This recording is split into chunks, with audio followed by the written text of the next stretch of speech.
You gotta record me. We're gonna record because we are going to do the first lesson.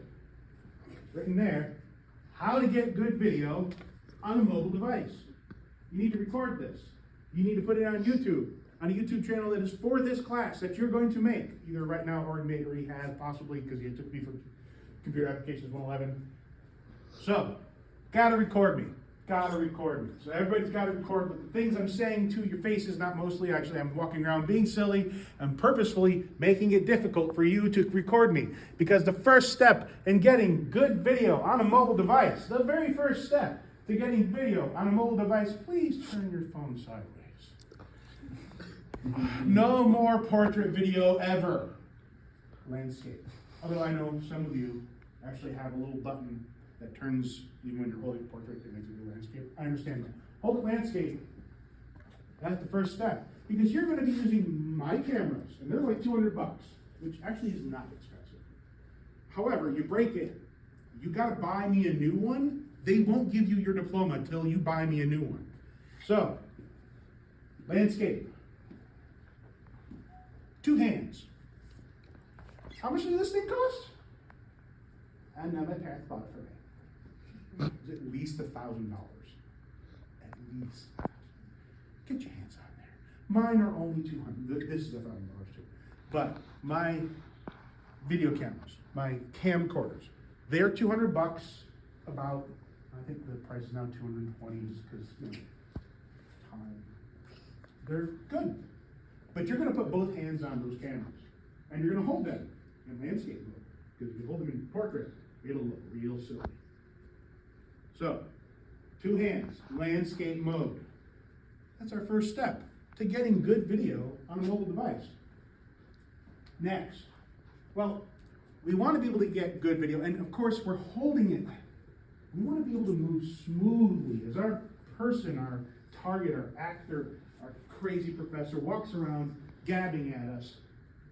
So what do we want to do? Well, we want to try and take out a lot of the bounce that our bodies put into it. So we can do that by bringing our elbows in, right? We want to bring our elbows in, because if you're out here, you're doing this. You got to bring your elbows in. You kind of know this already. Some of you are already doing it very good. Because we want to be able to turn our bodies to pan with the long muscles, the long cord muscles of our core. Because if you're using the smaller muscles, they're tiny little adjustments. It really makes it shake. You bring those elbows in. You want to plant yourself. Elbows in. Plant yourself. Your heels underneath your shoulders.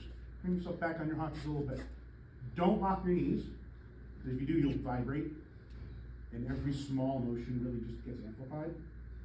Bend your knees a little bit. Not full horse stance, right? Plant yourself well. Bring yourself back on your haunches. Elbows in. And turn with those long core muscles. Ooh, look how much more smooth that is. Right? You can do this. Instead of like this. I don't care if you look good. You're recording here, right? We have to think about how is the camera seeing. It's another eye.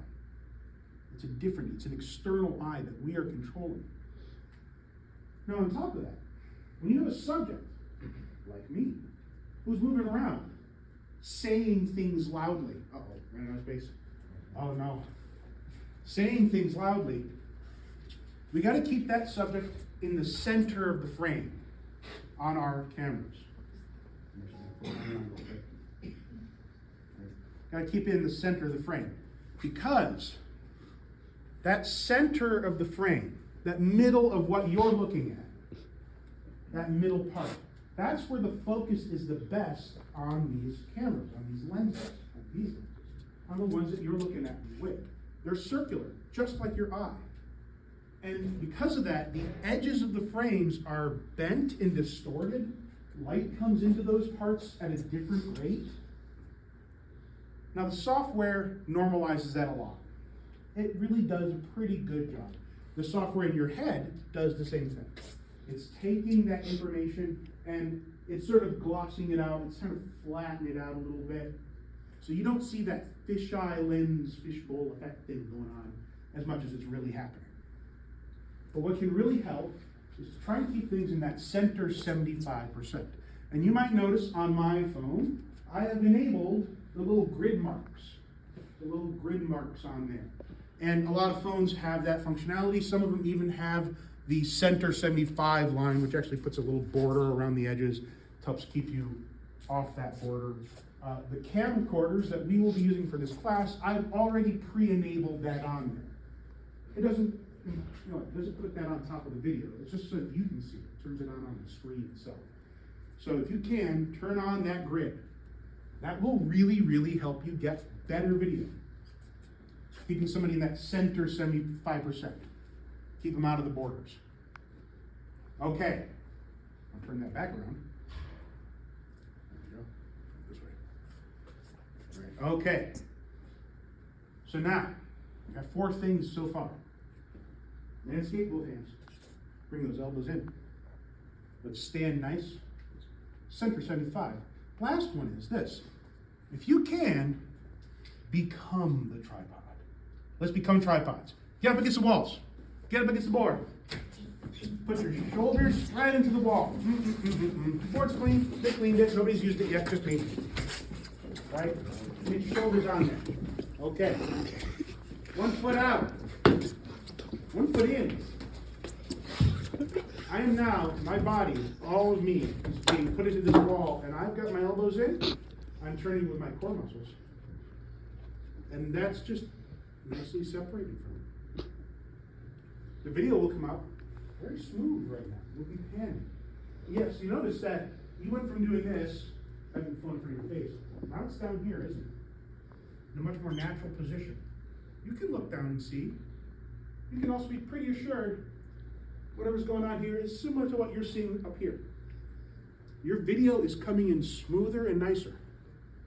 You got a good idea here. You know what's even better than getting up against the wall? If you can get up in a door frame. Ooh. Just put your shoulder in. Put 1 foot up against. Put the other foot out. Just takes all of you out of it. As much as possible, you don't want to be part of the system that is recording. There's one more place we can do it. At a desk. Quick, get back to your desks. Go, go, go, go, go, go, go. Get back to your desk. Go, go, go, go. I'm not done recording. We're almost done. Get back to your desk. Okay. Sit down. Sit down. I frankly think that this is how you should take notes for everything, for all your classes. Ever since one of these things, a smartphone with a camera that can take video, existed. Right? Elbow, elbow, sternum. Elbow, elbow, sternum. I can sit here rock solid, like an hour.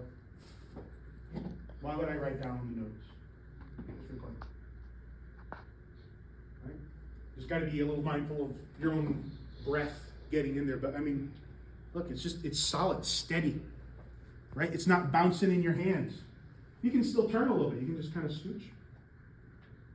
But you're putting your body and all your weight into that table, and now it's not in the phone. You're just holding the phone. It's pointed at your target. Hopefully your professors are ones that are got the clue in their head that when they're talking to you, they turn towards you so you can hear them instead of them talking into the board like this. F that. You gotta get the second to work.